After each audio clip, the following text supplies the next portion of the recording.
السلام علیکم وعلیکم السلام۔ اگر نماز میں سورہ فاتحہ کے بعد ایک سے زیادہ صورتیں پڑھنی ہوں تو ہر صورت سے پہلے بسم اللہ کیا لازمی ہے؟ اگر تو آپ سورت سٹارٹ سے پڑھ رہے ہیں نا جی تو بسم اللہ لازمی ہے۔ نبی صلی اللہ علیہ وآلہ وسلم جب بھی کوئی سورت پڑھتے تھے نا سٹارٹ سے، صحیح مسلم میں آتا ہے آپ صلی اللہ علیہ وآلہ وسلم نے سورہ الکوثر کی تلاوت کی تو بسم اللہ الرحمن الرحیم انا اعطیناک الکوثر جب آپ کے اوپر نازل ہوئی۔ اسی وجہ سے آپ دیکھیں گے یہ اختلاف پایا جاتا ہے کہ یہ بسم اللہ صورتوں کا حصہ ہے یا الگ سے ہے۔ اس کے اوپر میری تفصیلی ویڈیو ریکارڈ ہے۔ بسم اللہ قرآن حکیم میں صرف ایک سورت کا حصہ ہے اور وہ ہے سورہ نمل، انہ من سلیمان و انہ بسم اللہ الرحمن الرحیم۔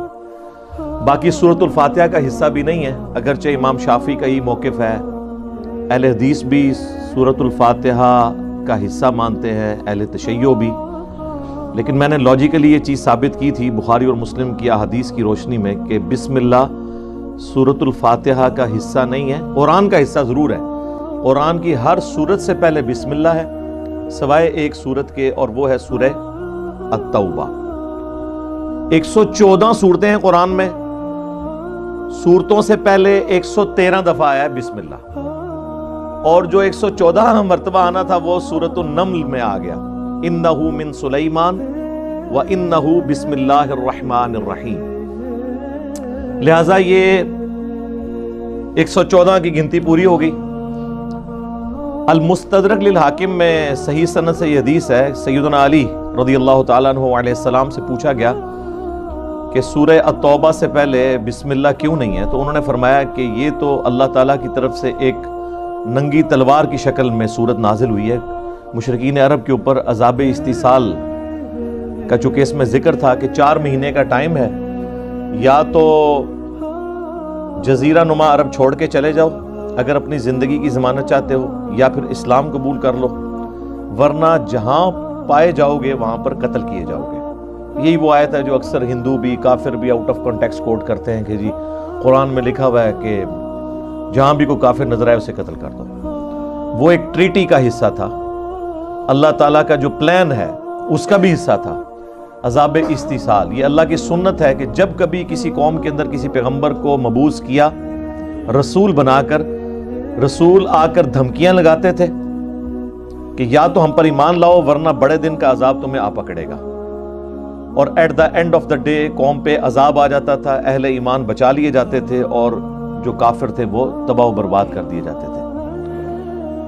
اسی کانٹیکسٹ میں ہمارے محبوب صلی اللہ علیہ وآلہ وسلم بھی چونکہ رسول تھے، آپ نے بھی دھمکیاں لگائیں۔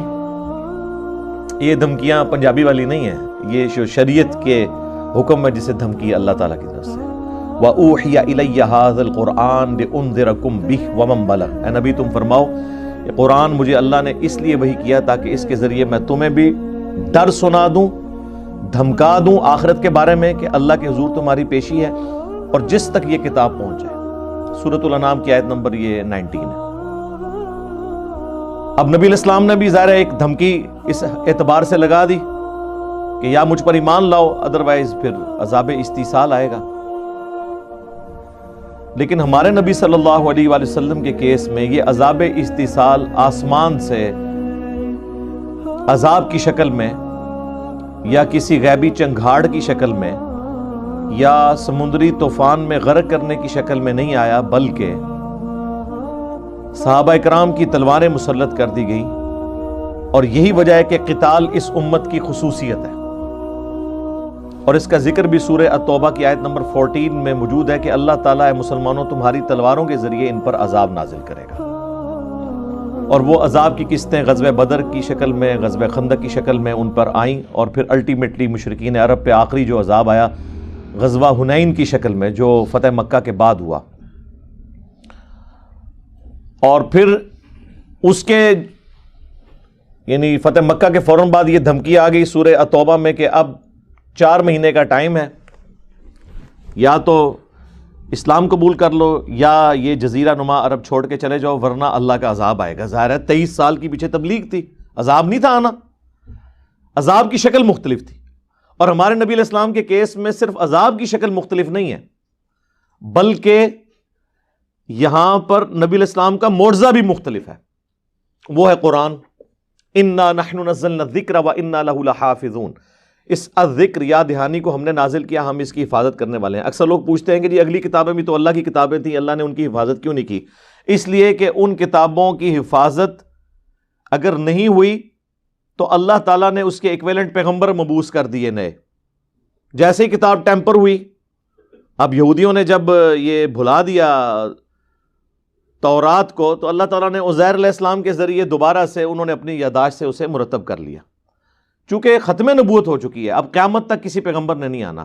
اگر یہ کتاب بھی ٹیمپر ہو جاتی تو پھر ظاہر ہے کہ پھر تو ہماری موجیں ہی موجیں تھی، پھر تو اللہ کے حضور اتنا بڑا بہانہ تھا کہ ہم تک تو دین پہنچا ہی نہیں ہے۔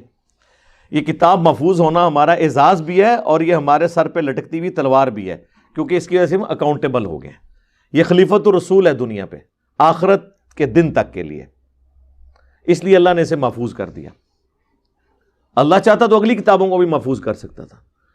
تو ہمارے نبی علیہ السلام کے کیس میں معجزہ ہے کتاب۔ اگلے انبیاء کو اللہ نے معجزات دیے تھے، عصا کو اژدہا بنانے کا معجزہ موسیٰ علیہ السلام کا، مردوں کو زندہ کرنے کا معجزہ عیسیٰ علیہ السلام کا، صالح علیہ السلام کے لیے پہاڑ سے اونٹنی نکل آئی۔ یہ وہ سارے فزیکل فینومینا آف نیچر کو توڑنے والے حصی معجزات تھے۔ ہمارے نبی علیہ السلام کے کیس میں بھی ایسے معجزات رپورٹ ہوئے ہیں، لیکن وہ دعوے نبوت کے طور پہ نہیں ہوئے۔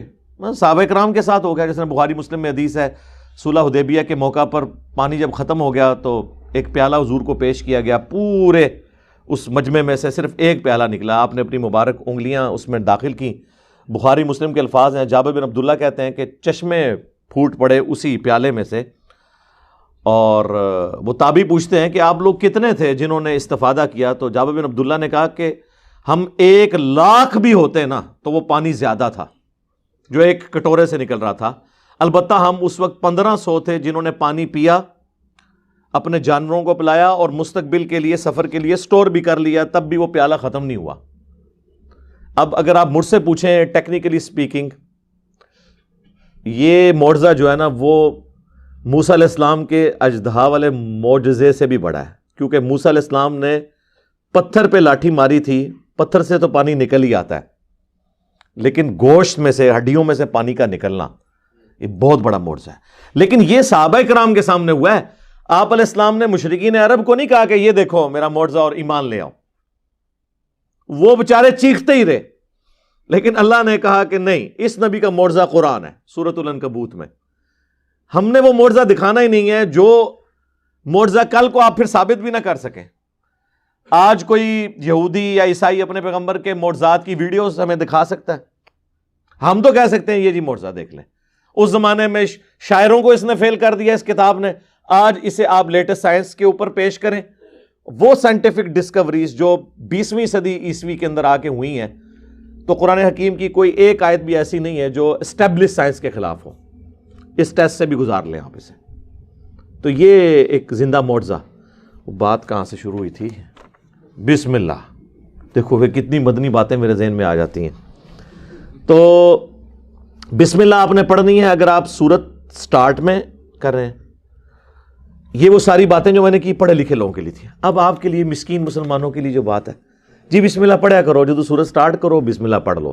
اگر بیچ میں سے پڑھ رہے ہیں پھر بسم اللہ پڑھنے کی ضرورت نہیں ہے۔ البتہ بسم اللہ کسی سورت کا حصہ نہیں سوائے سورہ نمل کا، لیکن قرآن کا حصہ ہے۔ اب یہ جو بحث ہے نا امام شافعی کی اور امام حنیفہ کی، جس میں میرا موقف امام حنیفہ رحمہ اللہ کے ساتھ ہے، یہ میں نے بخاری مسلم سے ثابت کیا ہے۔ صحیح بخاری میں حدیث ہے، ایک صحابی کہتے ہیں میں نماز پڑھ رہا تھا تو اللہ کے محبوب صلی اللہ علیہ وآلہ وسلم نے مجھے بلایا، تو میں نماز مکمل کر کے گیا۔ تو آپ علیہ السلام فرمایا جب میں نے تمہیں بلایا تھا تو تم اتنی دیر سے کیوں آئے ہو؟ تو انہوں نے کہا یا رسول اللہ میں نماز پڑھ رہا تھا۔ تو آپ نے فرمایا کیا تم نے اللہ کا یہ حکم نہیں سنا؟ سورہ النور کے اندر آیا ہے، سورۃ الانفال کے اندر آیا ہے کہ جب اللہ اور اس کا رسول تمہیں بلائیں تو فوراً حاضر ہو جاؤ۔ تو اس حدیث کے تحت اجماع ہے اس بات پہ کہ اگر اللہ کے نبی علیہ السلام کسی کو نماز کے دوران بھی بلا لیں تو وہ وہیں پر نماز چھوڑ کر نبی علیہ السلام کی بات سنے گا اور پھر واپسی پہ وہیں سے نماز شروع کرے گا.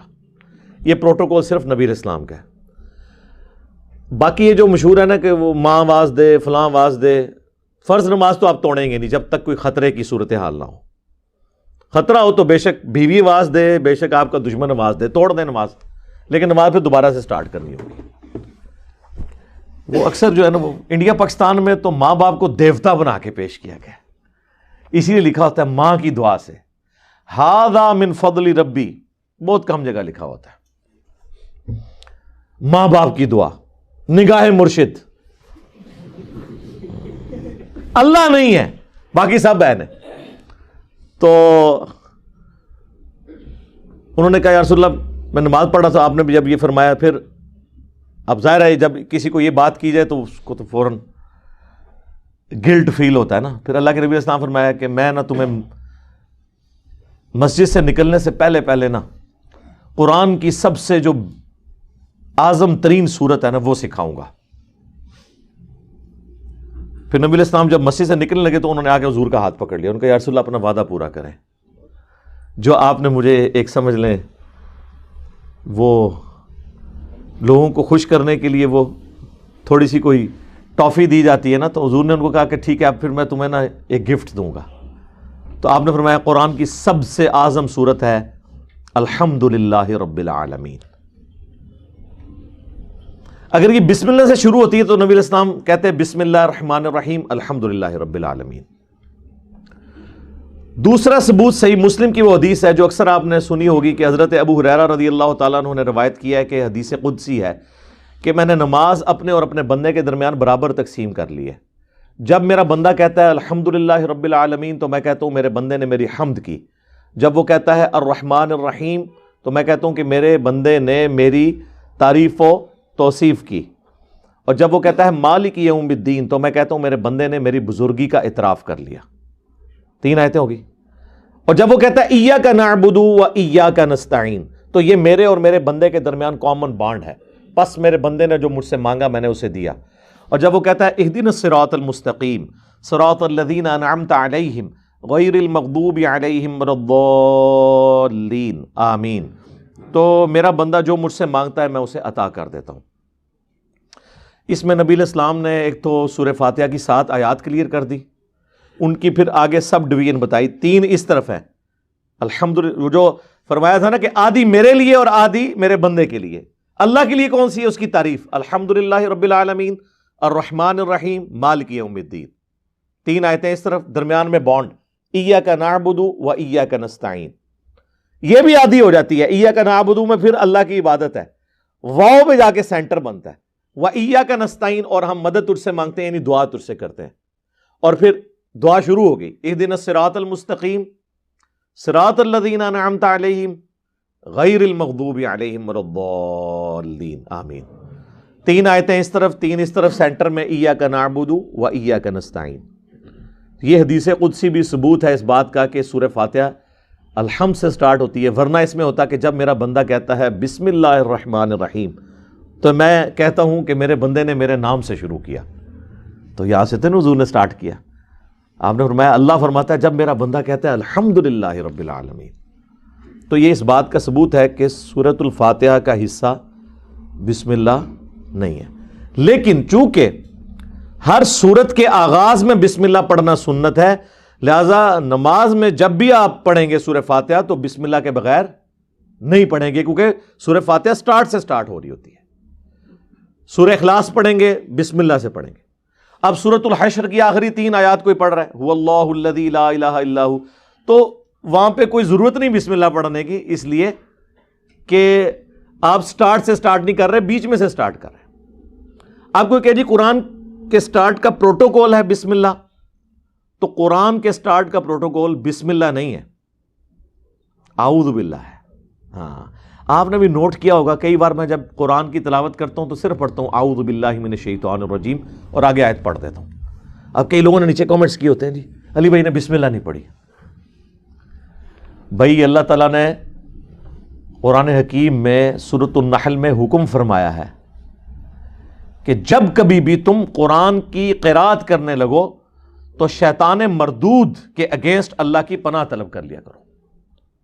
فاستعذ باللہ من الشیطان الرجیم. تو قرآن نے حکم دیا ہے کہ قرآن پڑھنے سے پہلے بھی اللہ کی پناہ طلب کرنی ہے شیطان مردود کے اگینسٹ. کیوں؟ اگر ایسا نہیں ہوگا تو آپ قرآن ہدایت کے لیے نہیں پڑھ رہے ہوں گے، بلکہ قرآن پڑھ کے اپنا لقمہ قرآن کے منہ میں داخل کر کے اپنے فرقے کی حفاظت کی کوشش کر رہے ہوں گے. ورنہ مجھے بتائیں، اس امت کی مت ماری ہوئی تھی کہ ایاک نعبد و ایاک نستعین کے ہوتے ہوئے یا علی مدد آ جاتا، یا شیخ عبد القادر جیلانی مدد آ جاتا. یہ شیطان گھسا ہے نا، قرآن میں نہیں، ان کے دماغ میں.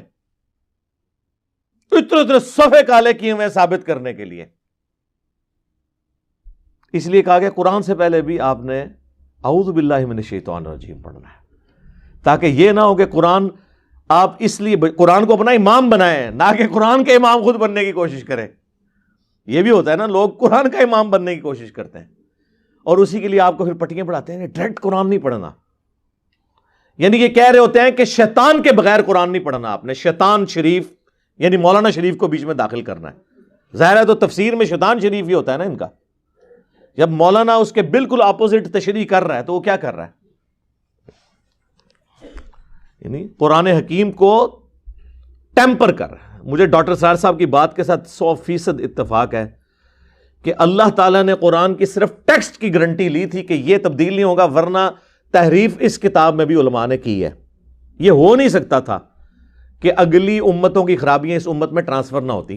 وہ تو بخاری مسلم میں حدیث ہے، تم بھی اگلے لوگوں کے پیچھے چل پڑو گے قدم با قدم بالشت بر بالشت، حتیٰ کہ ان میں سے کوئی گوہ کے سوراخ میں داخل ہوا تو تم بھی وہی کام کرو گے. صحابہ کرام نے پوچھا یہ اگلے لوگوں سے مراد کیا یہود و نصارہ ہیں؟ آپ نے فرمایا اگر وہ نہیں تو اور کون مراد ہے؟ وہی خرابیاں. اتخذوا احبارهم ورهبانهم اربابا من دون اللہ. یہود و نصارہ نے اپنے علماء کو اور اپنے صوفیوں اور جوگیوں کو اپنا رب مان لیا تھا اللہ کے مقابلے پر. تو یہاں پہ نہیں مانا ہوا. وہ کوئی غلط حکم بتاتے ہیں، یہ اس کو غلط مان لیتے ہیں. صحیح بات کو وہ غلط کہتے ہیں، یہ کہتے ہیں جی بزرگوں نے فرما دیا، اور غلط بات کو وہ صحیح کہتے ہیں، وہ کہتے ہیں حضرت صاحب نے فرما دیا. اس کانٹیکسٹ میں ایک روایت بھی ہے جامع ترمذی میں اور مسند احمد میں، اس کی صحت میں اختلاف ہے لیکن وہ اس کو سپورٹیو ہے اس حوالے سے کہ عدی ابن حاتم کہتے ہیں کہ یا رسول اللہ، قرآن میں جو آیت ہے سورہ توبہ کی آیت نمبر 31، اتخذوا احبارهم ورهبانهم اربابا من دون اللہ، یہود و نصارہ نے اپنے مولویوں کو اور اپنے صوفیاء کو اور رہبان کو احبار کو رب مان لیا ہوا تھا اللہ کے مقابلے پر. تو ہم نے تو کبھی ایسا کام کیا ہی نہیں ہے. تو آپ نے فرمایا یہ بتاؤ کہ کیا تم اپنے علماء اور بزرگان دین کے کہنے کے اوپر اللہ کی حرام کردہ چیزوں کو حلال اور حلال کردہ چیزوں کو حرام نہیں مان لیا کرتے تھے؟ ان کا یا رسول اللہ ایسے ہی تھا. تو فرمایا یہی تو ان کو رب ماننا ہے. رب ماننا صرف یہ نہیں ہے کہ عبادت، یعنی مرضی بھی ان کی چلنی شروع ہو جائے. یعنی ٹوٹل اوبیڈینس کا نام جو ہے نا وہ ہے عبادت. عبادت صرف اللہ کی ہوگی. اور اس کو سپورٹیو آیت بھی ہے سورۃ الاحقاف کی، ایتونی بکتاب من قبل ھذا او اثارۃ من علم ان کنتم صادقین. اے نبی ان سے فرماؤ اگر تم اس قرآن کو نہیں مانتے، اس قرآن سے پہلے اگر کوئی کتاب نازل ہوئی بھی تمہارے پاس موجود ہے نا وہ لے آؤ، یا انبیاء کے آثار میں سے کوئی چیز، اس سے مجھ سے بات کرو اگر تم سچے ہو. لیکن بات کرنی ہے علمی کتابی. ایتونی بکتاب من قبل ھذا او اثارۃ من علم. اسی سے تو میں نے علمی کتابی لفظ کو ڈیڈکٹ کیا تھا. کہتے ہیں نہیں خالی مسلم، جی خالی مسلم ہی ہے. علمی کتابی اس کی توصیف بیان ہو رہی ہے کہ مسلم وہ، جیسے ہم ہیں مسلم صحابہ اور اہل بیت والے، ٹھیک ہے، ہم ہیں مسلم اللہ اور اس کے رسول والے، ہم ہیں مسلم قرآن اور سنت والے، ہم ہیں مسلم قرآن اور اہل بیت والے. اس ساری چیز کو ہم نے جمع کر دیا، ہم ہیں مسلم علمی کتابی. یہ نہیں ہے کہ یہ کوئی اس کے ساتھ جڑا ہوا ہے مسلم علمی کتابی، یہ اس کی توصیف بیان ہوئی ہے. ایتونی بکتاب من قبل ھذا او اثارۃ من علم. اور یہ آیت اس بات کا ثبوت ہے کہ صرف قرآن نازل یا اگلی کتابیں نازل نہیں ہوئی ہیں، انبیاء کے آثار اور سنت بھی نازل کی ہے. اور قرآن میں یہ موجود ہے کہ یا تو انبیاء کے آثار لے کر آؤ یا کتابیں لے کے آؤ. لہٰذا جو سنت کو نہ مانے وہ گمراہ نہیں ہے، وہ کافر ہے. ذہن میں رکھیے گا. قرآن اور سنت دو سورسز ہیں، دونوں اللہ کی طرف سے نازل ہوئے ہیں۔ ہاں کسی حدیث کے اوپر کسی کو اختلاف ہو سکتا ہے، اس کو ہم کافر نہیں کہتے، جو کہتا ہے جی میں اس حدیث کو نہیں مانتا یا اس کی روایت صحیح نہیں ہے سند، وہ آپ اختلاف کر سکتے ہیں، لیکن ایز اے سورس اگر کوئی کہ جی صرف قرآن ہے سنت نہیں ہے تو وہ کافر ہے۔ میرے علم میں تو ایسے لوگ دنیا میں نہ ہونے کے برابر۔